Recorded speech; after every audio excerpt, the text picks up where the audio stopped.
on this episode of the National Parks Roadtrip. It is so windy up here. When the big gust of wind comes, you can barely stand up straight. That stuff is coming down like crazy. Scouted out a delicate arch for Milky Way tonight. Got a little bit too much clouds here tonight. Weather report kind of lied to us a little bit. After finishing up in the Capitol Reef area, we made the short drive over to Moab. We wanted to try and get a Milky Way shot from both Canyonlands and Arches National Parks, but in typical fashion, Mother Nature had other plans. We're back here at Canyonlands. Not shooting right now because it's so windy and cloudy and gloomy. I don't even know if we're going to be able to get anything for sunset, let alone Milky Way. We'll see. We'll see. After scouting out a few locations for sunset, we ultimately settled on this viewpoint of Candlestick Rock and the Green River. Oh my goodness, look at the light rays. Check out the light rays. You guys might be wondering, Spencer, why are you shooting handheld? Well, it is so windy up here. I've never shot in wind probably quite like this in a long time. I mean, right now it's relatively calm, but when the big gust of wind comes, you can barely stand up straight. If you take a look at my tripod here, I've got my biggest tripod that I have, you know, with the legs fully extended, sprayed all the way out. And I think this is the only way I'm gonna be able to vlog without, you know, risking a tripod tipping over. This is some crazy stuff. What I think I'm gonna do is, I've got the 20 to 70 on my A1 here. So this is gonna be kind of for like that wide angle range and that mid-range telephoto range. I think that gives me a pretty good versatile range. So if I were to throw this guy into video mode here, you can see at ultra wide, we get a pretty nice view of the Green River, but if we punch into about 50 mil, that's a shot right there if we get some light and some rays. And then to our right, we have Candlestick Rock. If we zoom in a little bit further, that's another shot right there. That's pretty good too. And then what I think I'm gonna do is, when I get another break in the wind, I'm gonna slap the 100 to 400 on the A7 IV, and we can use that to get a little bit more telephoto shots because we've got light kicking off in the distance. We've got some incredible stuff happening right now.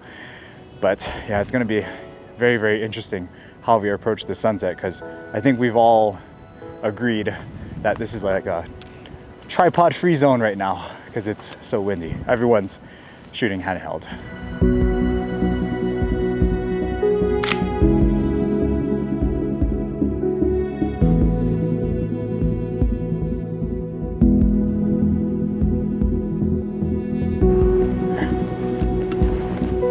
All right, first telephoto shot of the day.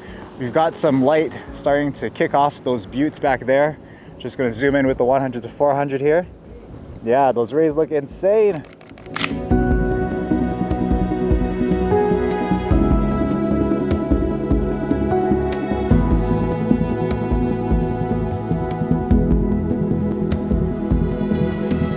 That's nice. That's really nice. Man, I'm just trying to find a shot, but watch this light start to gradually open up, and if this light opens up over Candlestick Rock, that's gonna be a shot. Yeah, those light rays are just insane. Hopefully the clouds open up a little bit more and we get some light on our main subject here, but for now, I will happily take the light rays kicking off in the distance there.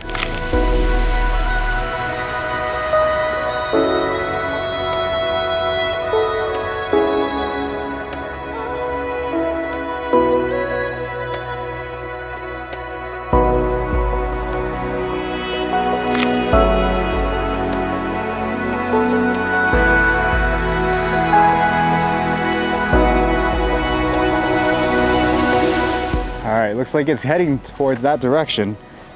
We're gonna switch camera bodies. I think I'm gonna try to shoot this with the 70 mil of the 20 to 70. Clip in there. Oh, hell yeah, here it comes. Look at that, directly behind it. 70 mil is like perfect. It doesn't get much better than this.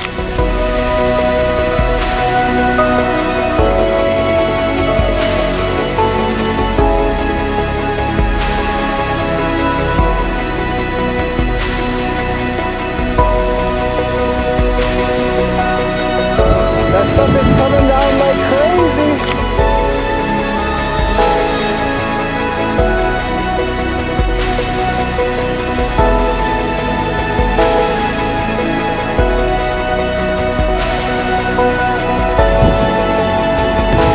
I think today is just one of those days that reminds you that as a landscape photographer, you're always at the will of Mother Nature. You always have to react to the conditions that Mother Nature provides you. And if the conditions are like this, where they're howling winds and impossible to set up a tripod, then you just have to roll with the punches and shoot handheld for the rest of the sunset. Humbling experience, especially because we had such great weather for basically the entirety of our trip. We had pretty great weather, and this is the first day where things are forcing us to adjust a little bit, but I think we're doing a pretty good job at doing that. But make sure you always remember, keep that in the back of your mind, no matter how much you plan, a shoot, just be ready to react and resort back to what you can do, which is handheld shots. The following morning, I took Garrett and Michelle up to see the iconic Delicate Arch.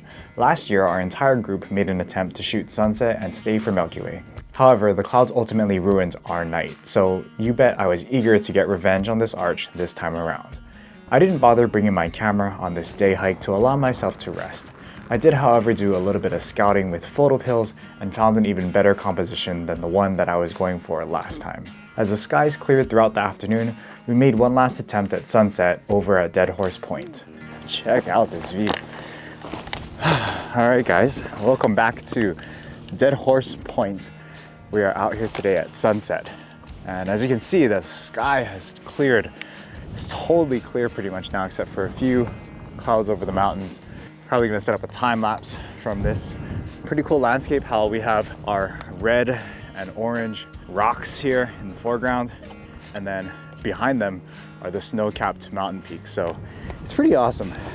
So after this sunset, we're probably just gonna eat and then rest up a little bit before our one last night of Milky Way photography. As you can see, the weather has gotten so much better for Milky Way, so we might as well try and take advantage of this last night, out here in Utah.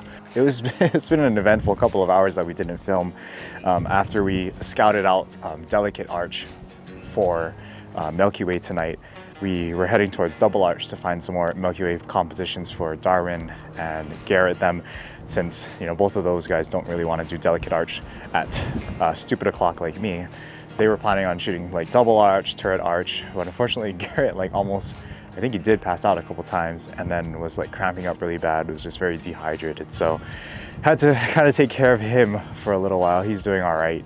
He's out here for sunset along with the rest of them all over on that side. But yeah, it just kind of goes to show you that sometimes Mother Nature and the elements can really get to you if you're, even if you think that you're prepared and you've done all the precautions and have done everything right, which we pretty much did.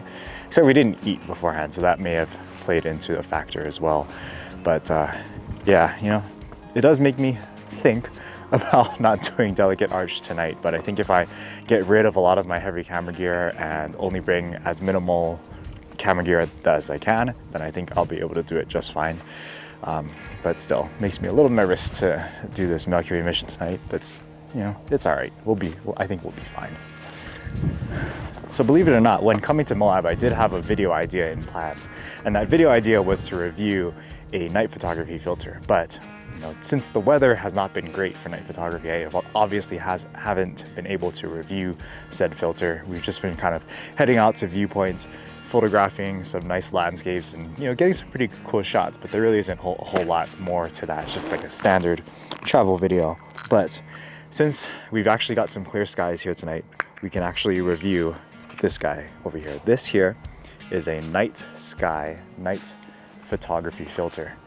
Can you guys even see that? It's so thin and so translucent, you guys might not even be able to see it. But they're called clear sky filters or night filters or whatever.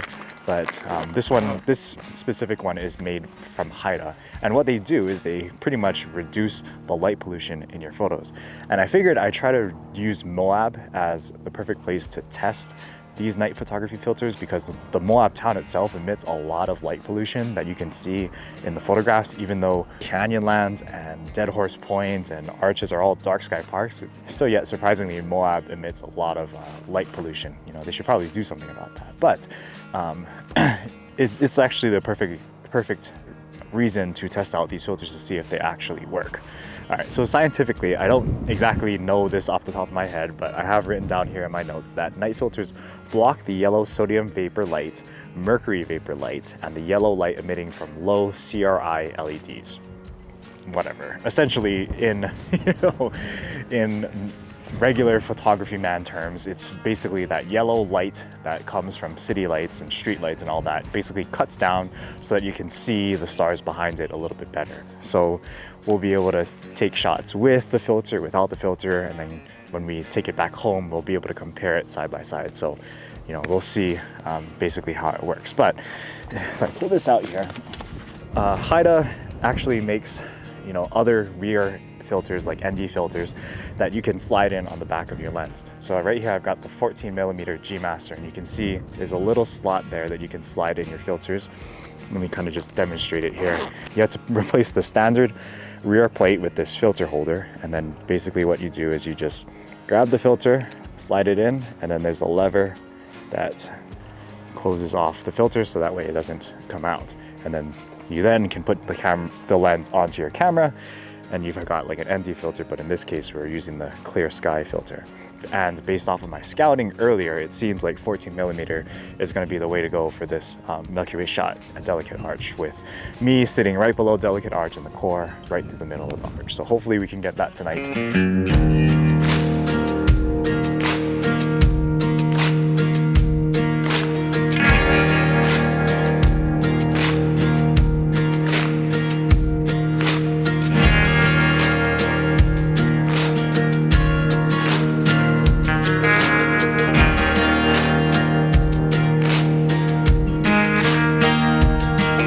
After a really tasty Thai meal and after another -4 hours of sleep, we were back out at stupid o'clock to chase the Milky Way one last time. I was pretty nervous about hiking Delicate Arch solo in the middle of the night, but thankfully I was able to meet up with Josh, a fellow astrophotographer. But with his company, I didn't film much B-roll on the hike up. Alright guys, so we're here, the base of Delicate Arch. Got a little bit too much clouds here tonight. The weather report kind of lied to us a little bit. I was able to snag maybe like a couple of frames with the Milky Way core a little bit lower. We're up on this cliff over here. Since I got those two shots, I want to try and get one that we came here for, which is the core right here in the middle. So there's some pockets of clouds that might be clearing just enough for the Milky Way, just so we can catch a little bit of sliver of Milky Way. Hopefully we can use those, but yeah. A little disappointing here on our last night in Moab, but it is what it is. Can't control Mother Nature. After waiting for nearly 2 hours, Josh and I made the decision to call it a night and take the L. But as soon as we started to pack things up... Yeah, baby, it's right there. I think we did it. I think we pulled this shot off, man. That's pretty awesome. So the plan is, right now I don't have my night filter on, but I definitely want to slap my night filter on there just to see if we can cut down a little bit on the light pollution. But right now it's like prime optimal time for this shot here. Just needs the last little bit of clouds to clear and we should be Gucci. But yeah, I can totally see the core clearing with my time lapse here.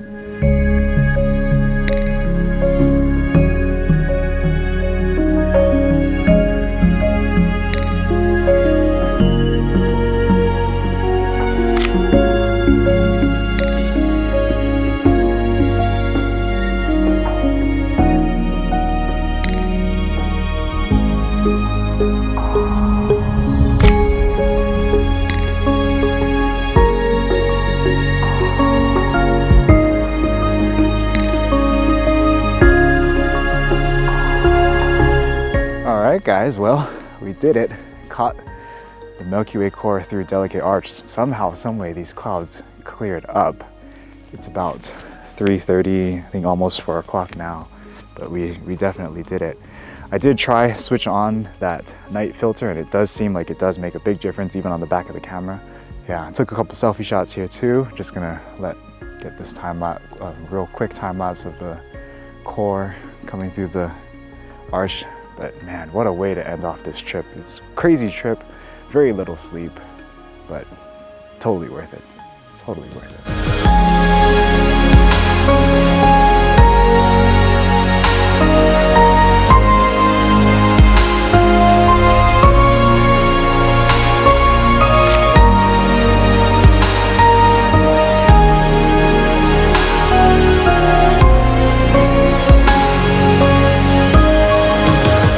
seriously cannot believe how lucky we got on this night. It was a roller coaster of emotions as the clouds cleared at the perfect time to reveal the Milky Way. And the fact that I wasn't able to get a shot here last year made this night that much sweeter. This trip to Moab definitely reminded me that we are always at the mercy of the power of Mother Nature.